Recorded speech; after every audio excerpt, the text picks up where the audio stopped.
La situation sur les marchés mondiaux du gaz et du GNL est telle que la surproduction sera observée pendant quelques années. Dr Massimo Diodoardo, Wood Mackenzie.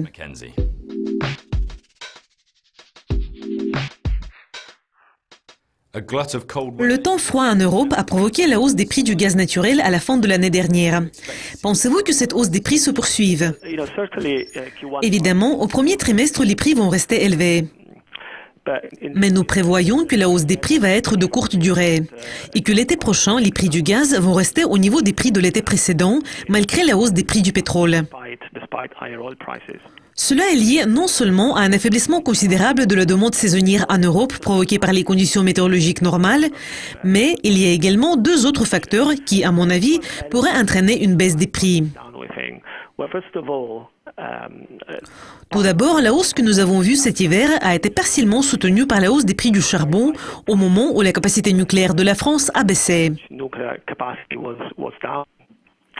Mais la capacité nucléaire de la France revient au niveau normal. Et les prix du charbon reculent parce que la production de charbon en Chine connaît un rééquilibrage. Donc le soutien pour les prix du gaz que nous avons observé l'hiver dernier et que nous observons cet hiver va s'affaiblir. Et le deuxième facteur, qui est même plus important, ce sont les perspectives du gaz naturel liquéfié.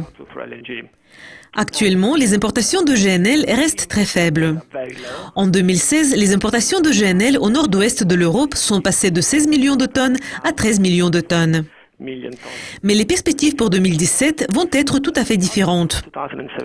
Donc, l'offre mondiale de GNL va ajouter la production des États-Unis et de l'Australie. Et l'offre générale va augmenter de près de 10%. Cela veut dire que malgré une demande croissante en Asie et au Moyen-Orient, une bonne partie de cette hausse de l'offre de GNL sera absorbée au nord-ouest de l'Europe. Nous pensons que les importations de GNL au nord-ouest de l'Europe vont plus que doubler cette année.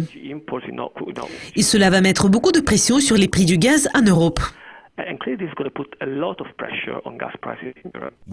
Selon les prévisions météorologiques, les températures seront plus élevées dans les mois à venir.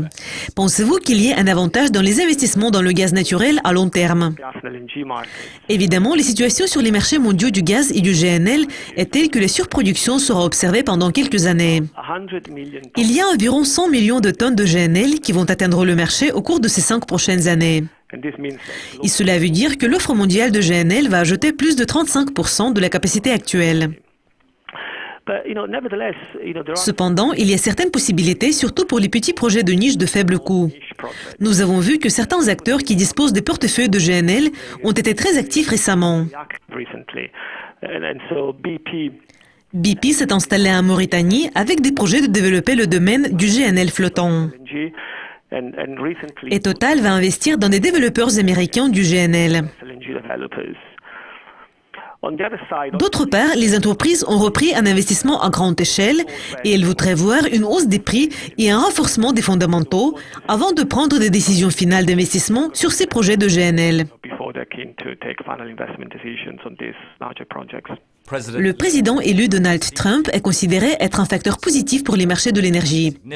Pensez-vous qu'il ait un effet important sur le marché du gaz naturel? Donald Trump a été associé à une forte campagne pro-forage. Et en même temps, c'était une campagne qui a critiqué les politiques environnementales des États-Unis.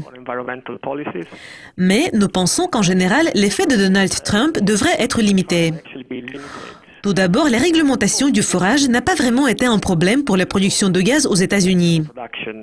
La demande a augmenté et donc la production de gaz a bondi de 20 milliards de pieds cubes par jour ou de plus de 35% pendant la présidence de M. Obama. Donc, l'ouverture des terres fédérales et l'assouplissement de la réglementation en matière de puits n'auront pas d'impact important sur les prix du gaz.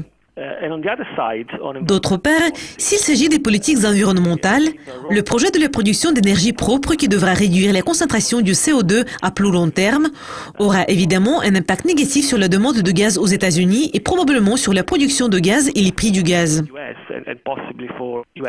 Et cela va probablement avoir une influence positive sur la production de charbon et les prix du charbon aux États-Unis. Mais il est à noter que dans ce cas-là, il s'agit plutôt des prévisions à long terme, d'ici 2025. De nombreuses années doivent passer et de nombreuses administrations doivent changer avant que cela prenne vraiment effet. Donc nous pensons qu'en général, les prix du gaz vont rester faibles aux États-Unis et que le GNL américain va rester rentable pour les investisseurs et les acheteurs à plus long terme. Massimo, merci de vos commentaires. Je m'appelle Jake Everett. Ne manquez pas notre prochain épisode du coin des matières premières. Restez à l'écoute du Coscopie TV. Au revoir.